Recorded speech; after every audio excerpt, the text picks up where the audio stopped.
สวัสดีครับยินดีต้อนรับเข้าสู่ช่องพลายเจ้ากานะครับวันนี้พี่ขวัญก็จะพามาชมนะครับสามหนุ่มนะครับในยามเช้านะครับหลังจากฝนตกเมื่อคืนนะครับสภาพเป็นยังไงกันบ้างนะครับก็อย่างที่เห็นนะครับเจ้าอ้วนก็มอมแมมกว่าเพื่อนเลยนะครับเจ้าอ้วนก็ขุดบ่อน้ำส่วนตัวไว้นะครับตรงนี้นะครับ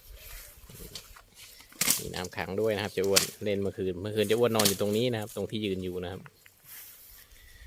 ว่าเมื่อคืนฝนก็ตกหนักอยู่นะครับนี่ตอนนี้แดดก็เริ่มออกแล้วนะครับ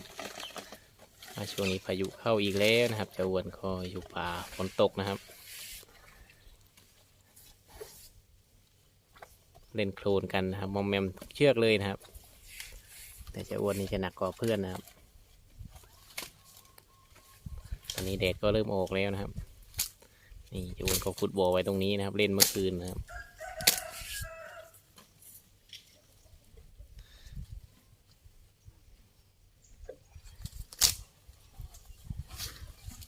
เล่นเสร็จก็ไปถูต้นนู้นนะครับต้นไม้ประจำของเจ้าอ้วนนะครับพอมาเล่นโคลนตรงนี้เสร็จเมื่อคืนพี่ขวัญมาดูนะครับเจ้าอ้วนเล่นโคลนเสร็จก็ไปถูต้นไม้นะครับเล่นไปเล่นมาก็นอนอยู่ตรงนี้เลยครับตรงที่ยืนอยู่ตรงนี้เจ้าอ้วนนอนตรงนี้นะครับเมื่อคืนมอมแมมนะครับพี่ขวัญก็ไม่ได้อาบน้ำให้นะครับจะไว้อย่างนี้นะครับ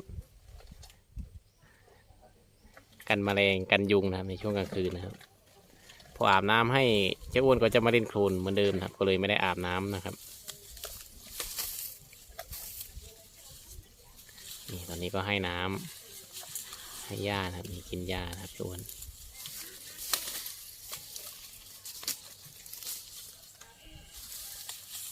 พาไปชมพี่โชคทวีต่อนะครับครับนี่ก็พี่โชคทวีนะครับโชคทวีเมื่อคืนก็เล่นโคลนเช่นกันนะครับตอนนี้ก็กินหญ้าอยู่นะครับพี่ใหญ่ประจำบ้านของเรานะครับเมื่อคืนพี่โชคทวีเล่นอยู่ตรงนี้นะครับนี่ร่องรอยของพี่โชคทวีเล่นนอนกลิ้งเล่นไปมานะครับอยู่ตรงนี้เมื่อฝนตกนะครับเล่นโคลนตรงนี้เสร็จนะครับก็จะไปถูต้นไม้นะครับต้นไม้ที่อยู่ด้านหลังนู้นนะครับพี่ใหญ่ของเราตอนนี้แดดก็เริ่มออกนะครับก็เลยให้น้ำให้หญ้าน้องๆนะครับอีกรอบหนึ่งนะครับนี่พี่โชคทวีนะครับ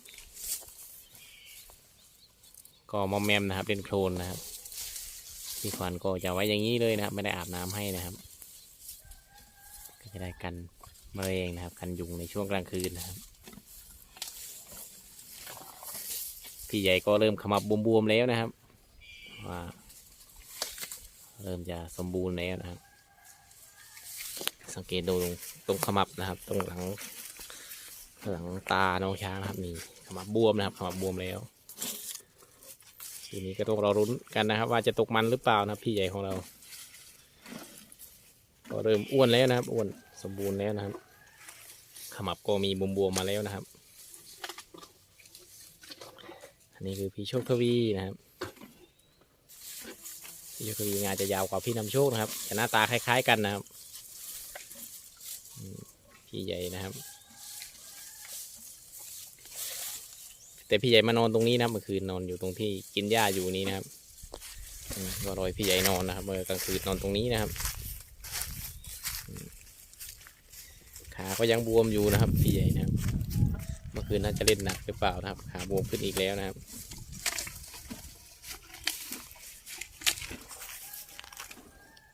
เดี๋ยวพาไปชมพี่นำโชคต่อนะครับครับนี่ก็เป็นพี่นำโชคนะครับเจ้างาด้วนของเรานะครับผม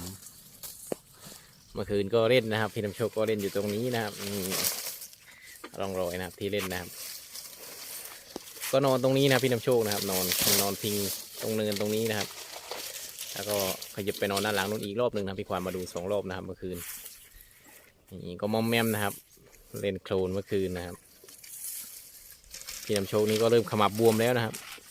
ยังไม่อ้วนมากนะครับแต่ก็ขมับบวมนะครับสังเกตอยู่ที่ข้างหลังนะครับตาน้องช้างจะมีรูนะครับรูที่ไว้ขับน้ำมันออกนะครับก็เริ่มจะบวมๆมาแล้วนะครับก็ต้องรอรุ้นว่าปีนี้จะตกมันหรือเปล่านะครับดูจากสภาพร่างกายแล้วน่าจะไม่ตกนะครับ ตกก็น่าจะไม่นานเท่าไหร่นะครับปีนี้มาบวมทั้งสองข้างเลยนะครับ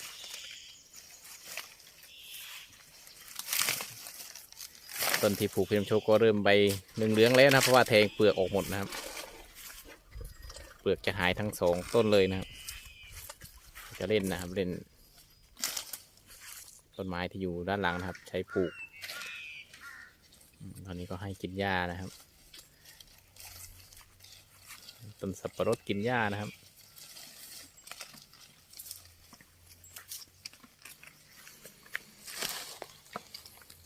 ก็วันนี้พี่ขวัญก็มาอัปเดตให้ชมกันนะครับ3 หนุ่มเป็นยังไงกันบ้างนะครับหลังจากฝนตกเมื่อคืนก็สภาพก็อย่างที่เห็นนะครับมอมแมมกันทุกเชือกเลยนะครับยังไม่มีบ้านอยู่หลบแดดหลบฝนกันนะครับ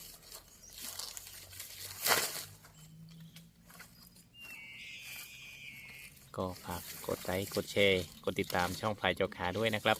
สำหรับคลิปนี้พี่ขวัญก็ขอจบเพียงเท่านี้นะครับผมสวัสดีครับ